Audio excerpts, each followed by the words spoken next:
दोस्तों नमस्कार, ये है मार्गदर्शन फॉर सिविल सर्विसेज। मैं अनुराग चौधरी।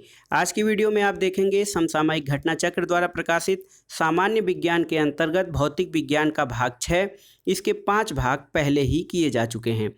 दोस्तों ये सामान्य विज्ञान के अंतर्गत भौतिक विज्ञान का जो सीरीज चल रहा था उसका ये अंतिम भाग है। इसमें आप देखेंगे प्रमुख वैज्ञानिक और आविष्कार तथा सामान्य विज्ञान के भौतिक विज्ञान खंड से बनने वाले विविध प्रकार के प्रश्न। दोस्तों ये श्रृंखला रिवीजन के लिए चलाई जा रही है ताकि आप आगामी परीक्षाओं के लिए जो प्रश्न हैं, परीक्षोपयोगी प्रश्न हैं, उनको कम समय में रिवाइज कर सकें। तो आइए शुरू करते हैं आज का वीडियो। दोस्तों प्रमुख वैज्ञानिक और आविष्कार से संबंधित जो टॉपिक है उसका पहला प्रश्न है, मशीन गन का आविष्कार किसने किया था? तो दोस्तों जेम्स पकल द्वारा मशीन गन का आविष्कार किया गया था। थर्मोस्कोप प्रारंभिक थर्मामीटर का आविष्कार किसने किया था? तो थर्मोस्कोप या प्रारंभिक थर्मामीटर का आविष्कार गैलीलियो ने किया था और दूरबीन का आविष्कार भी गैलीलियो ने ही किया था। दोस्तों माइक्रोस्कोप यानी सूक्ष्मदर्शी का प्रयोग किसके लिए किया जाता है? सूक्ष्म और पास की वस्तु देखने के लिए सूक्ष्मदर्शी का प्रयोग किया जाता है। विश्व की विशालतम दूरबीन कौन सी है? तो ये है आइस क्यूब। आइस क्यूब दुनिया की विशालतम दूरबीन है। अगला प्रश्न वैज्ञानिक और आविष्कार से संबंधित सुमेलन से संबंधित है। दोस्तों टाइपराइटर का आविष्कार शोल्स ने किया था। रेडियो मार्कोनी और सेफ्टी लैंड का आविष्कार डेवी ने किया था।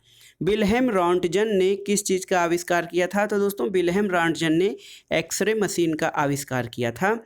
अपने बेटे के साथ भौतिकी का नोबेल पुरस्कार का सह विजेता कौन था? बहुत ही महत्वपूर्ण है, विलियम हेनरी ब्रैग अपने बेटे के साथ भौतिकी के नोबेल पुरस्कार के सह विजेता रहे हैं। अगला जो प्रश्न है वो सुमेलन से संबंधित है। जॉन गुटेनबर्ग प्रिंटिंग प्रेस के आविष्कारक हैं। माइकल फैराडे डायनमो के और अलेक्जेंडर ग्राहम बेल इन्होंने टेलीफोन का आविष्कार किया। दोस्तों भाप के इंजन का आविष्कार आप जानते हैं, बचपन की कक्षाओं में आप छोटी कक्षाओं में पढ़ चुके हैं, जेम्स वाट ने किया था। इलेक्ट्रिक बल्ब की खोज थॉमस एल्वा एडिसन ने की थी। गैस इंजन की खोज डेमलर ने की थी। फाउंटेन पेन का आविष्कार वाटरमैन ने किया था और राडार का आविष्कार रॉबर्ट वाटसन ने किया था। अल्फ्रेड नोबेल ने डायनामाइट का आविष्कार किया था और जेएल बेयर्ड का जो नाम है वो टेलीविज़न के आविष्कार से जुड़ा हुआ है। लेजर का आविष्कार किसने किया? थियोडोर मैमेन ने किया था लेजर का आविष्कार। पेंसिलिन के आविष्कारक अलेक्जेंडर फ्लेमिंग थे। और अगला प्रश्न सुमेलन से संबंधित है। तो ये देखिए रेडियम के आविष्कारक हैं मैडम क्यूरी हैं। इन्होंने जो है पिच ब्लेंड से यूरेनियम का निष्कर्षण भी किया था। चेचक के टीके को एडवर्ड जेनर ने विकसित किया था। अल्फ्रेड नोबेल डायनामाइट का आविष्कार और चार्ल्स डार्विन जो हैं वो विकास के सिद्धांत के प्रतिपादक माने जाते हैं। ब्लैक होल यानी कृष्ण विवर या कृष्ण छिद्र के सिद्धांत को प्रतिपादित किसने किया था? तो एस चंद्रशेखर यानी सुब्रमण्यम चंद्रशेखर ने ब्लैक होल के सिद्धांत का प्रतिपादन किया था। दोस्तों सुब्रमण्यम चंद्रशेखर को नोबेल पुरस्कार किस क्षेत्र में मिला था? नक्षत्र भौतिकी के लिए। और वह वैज्ञानिक जिसने ये सिद्ध किया था कि सूर्य के द्रव्यमान से 1.44 गुना कम द्रव्यमान वाले तारे मृत होकर श्वेत वामन तारे यानी व्हाइट ड्वार्फ बन जाते हैं। तो इस सिद्धांत का प्रतिपादन एस चंद्रशेखर ने किया था। प्रकाश वैद्युत प्रभाव के आविष्कर्ता कौन थे? तो ये हर्ट्ज थे। वैज्ञानिक अल्बर्ट आइंस्टीन किस लिए प्रसिद्ध हैं? तो दोस्तों फोटो इलेक्ट्रिक इफेक्ट यानी प्रकाश विद्युत प्रभाव के लिए वैज्ञानिक अल्बर्ट आइंस्टीन प्रसिद्ध हैं। एक महत्वपूर्ण प्रश्न जो बहुत ही बार पूछा जा चुका है परीक्षाओं में, आइंस्टीन को नोबेल पुरस्कार किस क्षेत्र में दिया गया था? तो प्रकाश विद्युत प्रभाव संबंधी खोज के लिए आइंस्टीन को नोबेल पुरस्कार दिया गया था। अगला प्रश्न है दोस्तों, आइंस्टीन का जो फार्मूला है E=mc², इस समीकरण में C किसका द्योतक है? तो C जो है वो प्रकाश की गति दर्शाता है और E एनर्जी है और m जो है वो द्रव्यमान है। अल्बर्ट आइंस्टीन किस वाद्य यंत्र को बजाने में निपुण थे? तो वो वायलिन बजाने में निपुण थे। भौतिकी में चतुर्थ आयाम का परिचय किसने दिया था? आइंस्टीन ने। और मधुमक्खियों की भाषा की पहचान करने के लिए नोबेल पुरस्कार किसे दिया गया था? केवी फ्रिस्क को। केवी फ्रिस्क को दोस्तों मधुमक्खियों की भाषा की पहचान करने के लिए नोबेल पुरस्कार दिया गया था।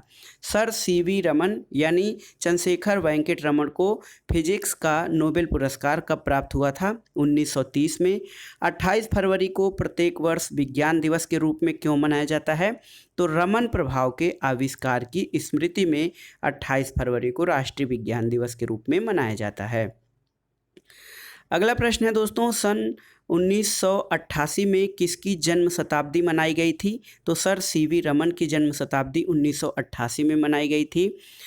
The man who knew infinity, the man who knew infinity इस शीर्षक से जो चलचित्र है वो किस पर आधारित है?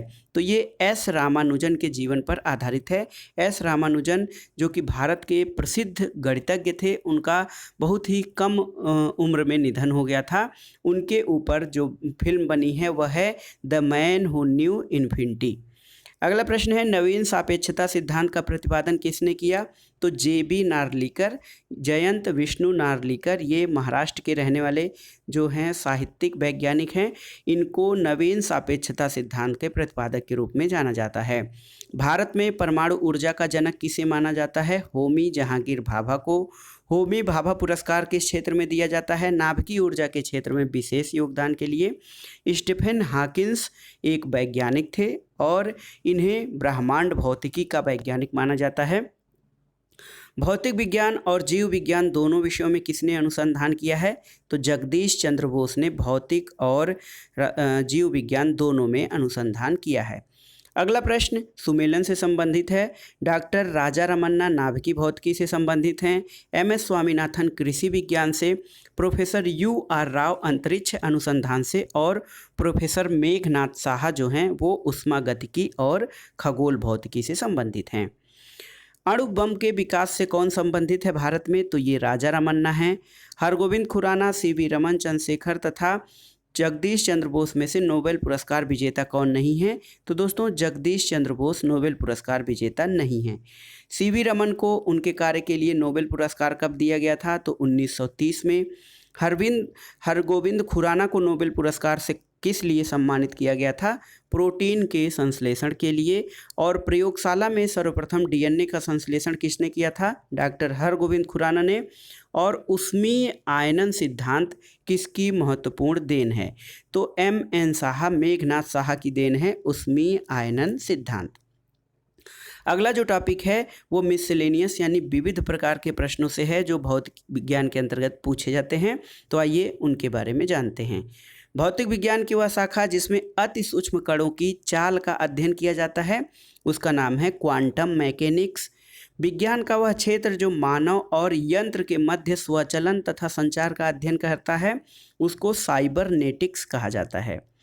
बहुचर्चित गार्ड पार्टिकल क्या है? तो गार्ड पार्टिकल्स को हिग्स बोसान कण भी कहा जाता है। सुमेलन करना है दोस्तों। ऑप्टिकल फाइबर या प्रकाशिक फाइबर, ये प्रकाश तरंगे इसमें प्रयोग होती हैं। एंड्रॉयड मोबाइल ऑपरेटिंग सिस्टम है। बृहद हैड्रॉन कोलाइडर, ये गार्ड पार्टिकल की खोज के लिए एक लेबोरेटरी है। और लाल ग्रह मंगल ग्रह को कहा जाता है। नवीनतम एंड्रॉयड दूर संचार प्रचालन पद्धति 6.0 का नाम क्या है? तो दोस्तों उसका नाम है मार्शमेलो। समय मापक विज्ञान क्या है? तो समय के मापने वाले विज्ञान को होरोलॉजी कहा जाता है। घर्षण और स्नेहक का अध्ययन किस विज्ञान की शाखा के अंतर्गत किया जाता है? तो घर्षण और स्नेहक का अध्ययन ट्राइबोलॉजी के अंतर्गत किया जाता है। विज्ञान का वह क्षेत्र जिसमें व्हाइट ड्वार्फ के बारे में अध्ययन करेंगे तो श्वेत वामन तारे के बारे में खगोल शास्त्र के अंदर अध्ययन किया जाता है। अगला प्रश्न है दोस्तों, राष्ट्रीय भौतिकी प्रयोगशाला कहाँ स्थित है? तो नेशनल फिजिक्स लेबोरेटरी नई दिल्ली में स्थित है। राष्ट्रीय रासायनिक प्रयोगशाला पुणे में स्थित है। और Tata institute of fundamental research TIFR ये मुंबई में स्थित है। लेजर का पूर्ण रूप क्या है दोस्तों? तो लेजर का पूर्ण रूप है light amplification by stimulated emission of radiation. ये लेजर का पूर्ण रूप है। लेजर एक युक्ति है जिसके द्वारा क्या उत्पन्न किया जाता है? तो इसके द्वारा उद्दीपित विकिरण उत्पन्न किया जाता है। विश्व की सबसे ऊंचाई पर स्थित दूरबीनी वेधशाला कहाँ पे है? तो ये भारत में है। और चंद्रा एक्सरे दूरबीन का नाम क्या रखा गया है? तो सुब्रमण्यम चंद्रशेखर के सम्मान में चंद्रा एक्सरे दूरबीन का नाम रखा गया है। अंतरिक्ष में जाने वाले प्रथम अंतरिक्ष यात्री यूरी गागरिन, जो कि सोवियत रूस के थे। विश्व की सबसे पहली महिला अंतरिक्ष यात्री कौन थी? वेलेंटीना तेरेस्कोवा विश्व की सबसे पहली महिला अंतरिक्ष यात्री हैं। चंद्रमा क्या है? तो ये दोस्तों पृथ्वी का एक उपग्रह है। और न्यूक्लियर रिएक्टर टाइम बम, इस पुस्तक के लेखक कौन हैं? तकाशी हिरोज, ये एक जापानी हैं जिन्होंने न्यूक्लियर रिएक्टर टाइम बम का पुस्तक लिखा है। रिवाल्वर का आविष्कार सैमुअल कोल्ट ने किया था। Dynamite Alfred Nobel. शीतलता न्यूटन का नियम है और दाब के नियम के आविष्कारक पास्कल हैं। अगला प्रश्न है, वह युग्म जो साधारण टार्च सेलों के टर्मिनलों में को बनाता है। तो जिंक और कार्बन जो होते हैं वो साधारण टार्च सेल के टर्मिनल बनाते हैं। GIF का आशय क्या है? Graphical interchange format. याद रखिएगा, GIF जो होता है दोस्तों ग्राफिकल इंटरचेंज फॉर्मेट होता है। GPS global positioning system, ATM automated teller machine और कृष्ण विवर या श्याम विवर सारे विकिरण जो इसके पास से प्रवाहित होते हैं उनका अवशोषण कर लेता है। अगला प्रश्न जो है ये भौतिकी के विविध प्रकार के प्रश्नों से, पुच्छल तारे के पूंछ की दिशा कहाँ होती है? तो ये हमेशा सूर्य से दूर होती है। अत्यधिक घनत्व वाले नक्षत्रों को क्या कहा जाता है? तो उनको न्यूट्रॉन स्टार कहा जाता है। भारत की संपूर्ण ऊर्जा उत्पादन में नाभिकीय ऊर्जा का प्रतिशत कितना है? तो ये 3% के लगभग है दोस्तों। और 21वीं सदी की वह तकनीक युक्ति जो लघु रूपण में कमाल कर सकती है वो नैनो तकनीक है। नैनो आकार का कण होता है 1 nm और से 100 nm के बीच। 1 nm से 100 nm के बीच एक नैनो आकार का कण होता है। नैनो प्लग किससे संबंधित है? तो एक छोटे सुनने के यंत्र से संबंधित है नैनो प्लग। और दोस्तों सत्य कथन क्या है? तो नैनो कण द्वारा नैनो ईयर जो होता है उससे 60 डेसिबल तक कम ध्वनि सुनाई देती है। अगला प्रश्न है दोस्तों, नीचे 2 वाक्यांश दिए गए हैं उनसे आपको सही उत्तर का चयन करना है। कथन है कि अंतरिक्ष में मोमबत्ती जलाने पर वह ज्वाला उत्पन्न नहीं करती है। कारण है ज्वाला का अस्तित्व गुरुत्वाकर्षण के कारण होता है। तो A और R दोनों सही हैं और R A का सही स्पष्टीकरण करता है। भारहीनता की अवस्था में एक मोमबत्ती की ज्वाला का आकार कैसा होगा? तो दोस्तों मोमबत्ती की ज्वाला का आकार गोलाकार हो जाएगा। एनरान शक्ति परियोजना स्थल कहाँ है? तो डाभोल में दोस्तों एनरान शक्ति परियोजना स्थित है। हाइड्रोकार्बन विजन 2025 किससे संबंधित है? पेट्रोलियम उत्पादों के संरक्षण से हाइड्रोकार्बन विजन 2025 संबंधित है। अगला प्रश्न कथन कारण पर है। कथन है भारत की नाभिकीय शक्ति में निहित है कि वह अपने नाभिकीय संयंत्रों के अंतर्राष्ट्रीय इंटरसेप्शन के लिए तैयार नहीं है। कारण है कि भारत नाभिकीय यंत्र नहीं बनाएगा। तो दोस्तों ये सत्य है लेकिन जो कारण है वो गलत है, क्योंकि भारत नाभिकीय यंत्र बनाएगा ऐसा लिखा हुआ है या ऐसा भारत ने अपनी नीति घोषित की है। भारत ने आणविक विस्तार संधि यानी NPT पर हस्ताक्षर करने से इनकार क्यों किया है? दोस्तों ये एक भेदभावपूर्ण संधि है, इसलिए भारत ने इस पर जो है हस्ताक्षर करने से इनकार किया है।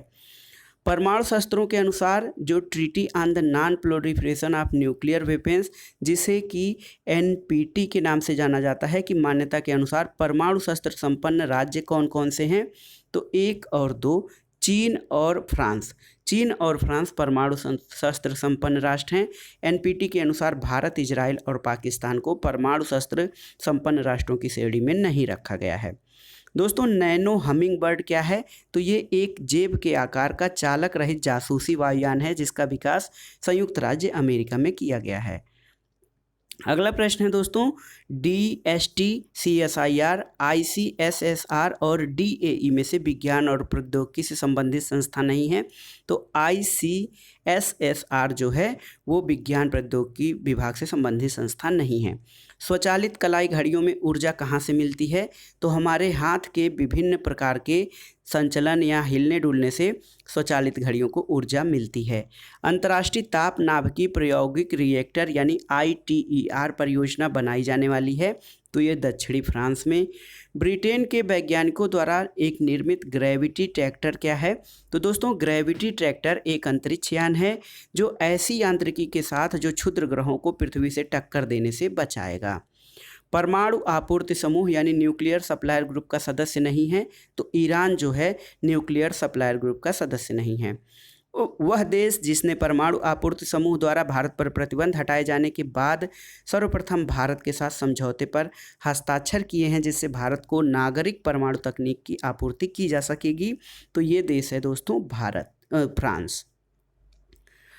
अगला प्रश्न है कि कभी कभी समाचार पत्रों में आने वाला शब्द इंडार्क क्या है? तो इंडार्क जो है आर्कटिक क्षेत्र में वैज्ञानिक अध्ययन के लिए भारत की एक अंतर्जलीय वेधशाला या अंडर वाटर ऑब्जर्वेटरी है। ये आर्कटिक क्षेत्र में निर्मित की गई है।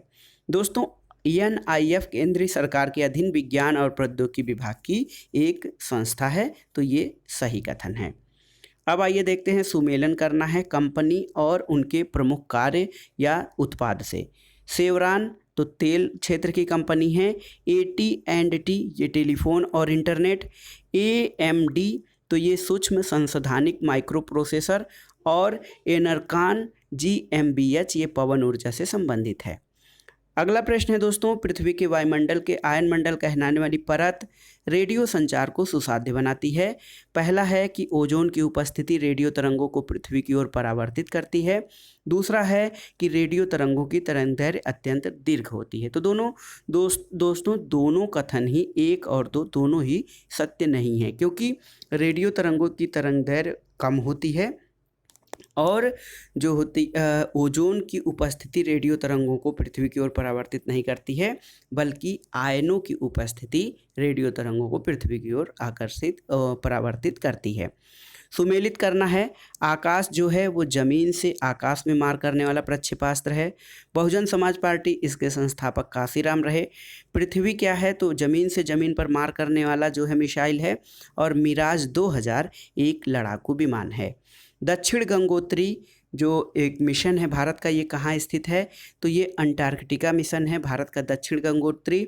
दक्षिण ध्रुवी शोध के लिए स्थापित प्रथम स्वदेशी भारतीय स्टेशन का नाम क्या है? तो ये दक्षिण गंगोत्री है दोस्तों। अगला प्रश्न है, भारत द्वारा अंटार्कटिका निर्मित शोध स्टेशन क्या कहलाता है? तो दक्षिण गंगोत्री, मैत्री और भारती ये जो 3 स्टेशन है ये अंटार्कटिका के अध्ययन के लिए बनाए गए हैं।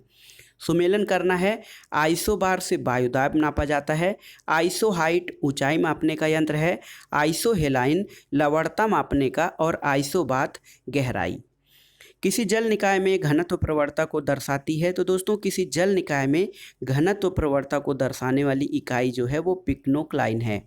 जगुआर, डोर्नियर 228, सारथ और MiG-27M में से वायुयान नहीं है, तो सारथ वायुयान नहीं है।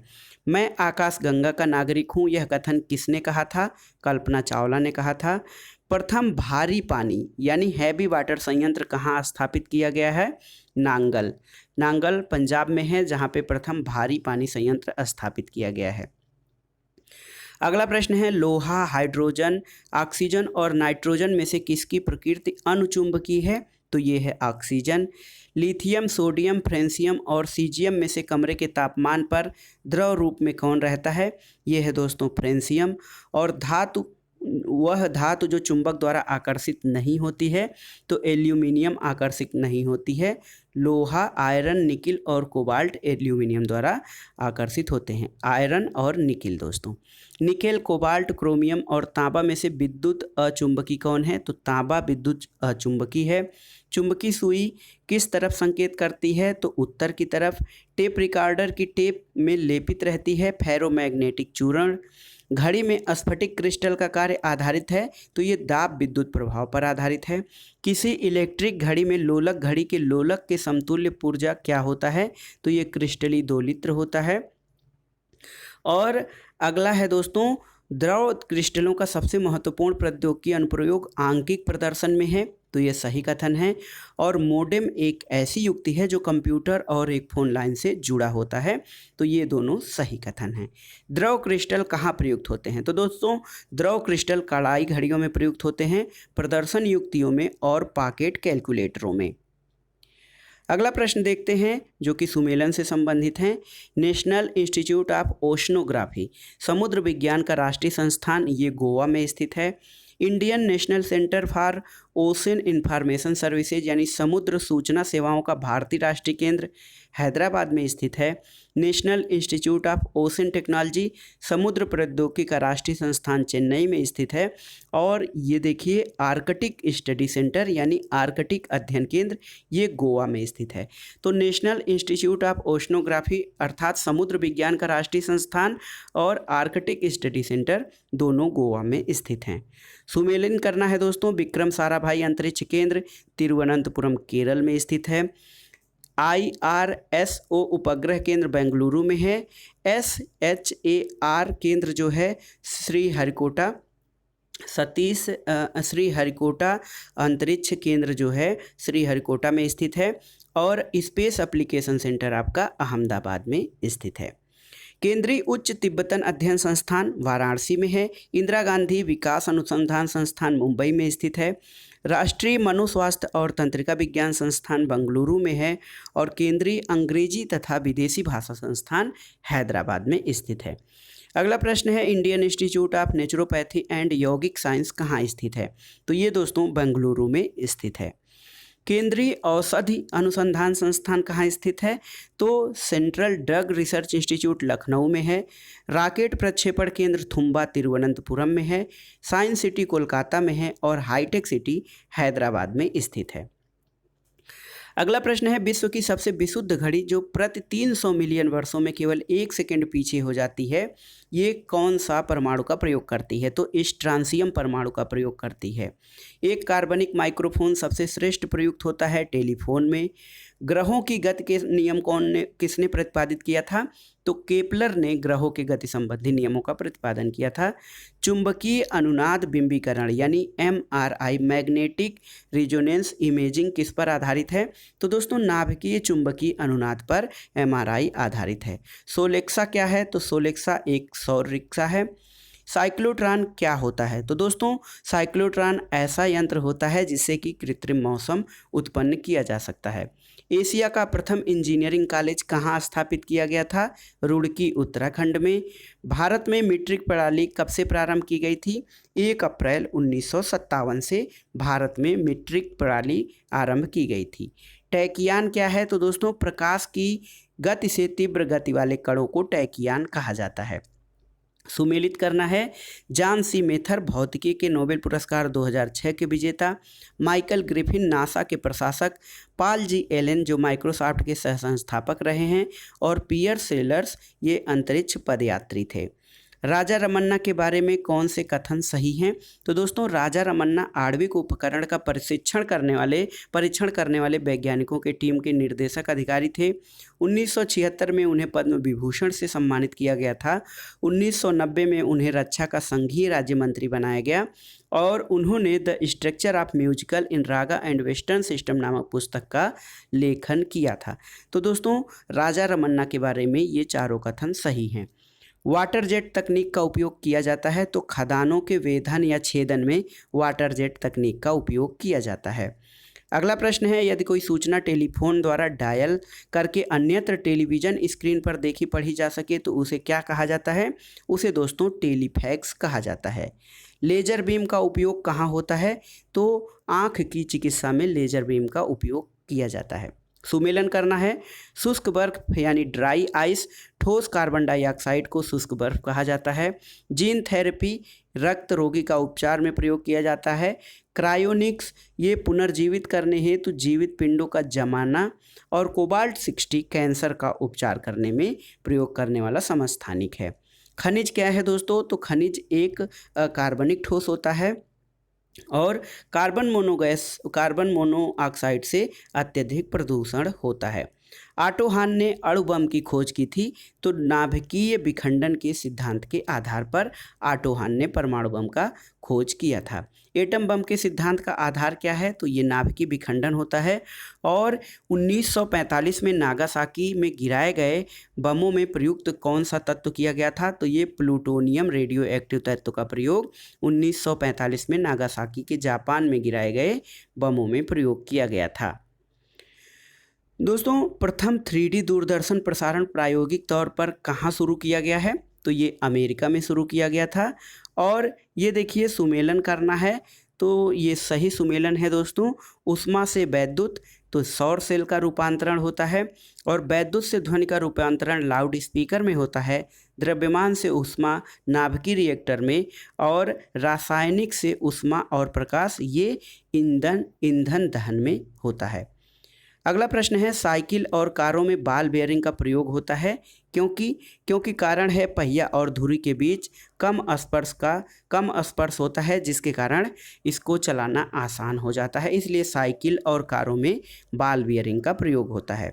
अगला प्रश्न है दोस्तों, पॉलीग्राफ, टरबाइन, रेडिएटर तथा क्वाड्रेंट युक्तियों में से मोटर गाड़ियों के इंजन को ठंडा करने के लिए किसका प्रयोग किया जाता है, तो दोस्तों मोटर गाड़ियों के इंजन को ठंडा करने के लिए रेडिएटर का प्रयोग किया जाता है। तो ये था आज का वीडियो। इसमें आपने देखा समसामयिक घटना चक्र द्वारा प्रकाशित सामान्य विज्ञान के अंतर्गत भौतिकी का छठा भाग, ये इसका अंतिम भाग था। इसके बाद हम विज्ञान के अंतर्गत रसायन और जीव विज्ञान का चैप्टर या जीव विज्ञान का खंड आरंभ करेंगे। वीडियो आपको कैसा लगा हमें कमेंट बॉक्स में ज़रूर बताइएगा। वीडियो को लाइक करें, शेयर करें और इस चैनल मार्गदर्शन फॉर सिविल सर्विसेज को सब्सक्राइब करें। वीडियो देखने के लिए धन्यवाद।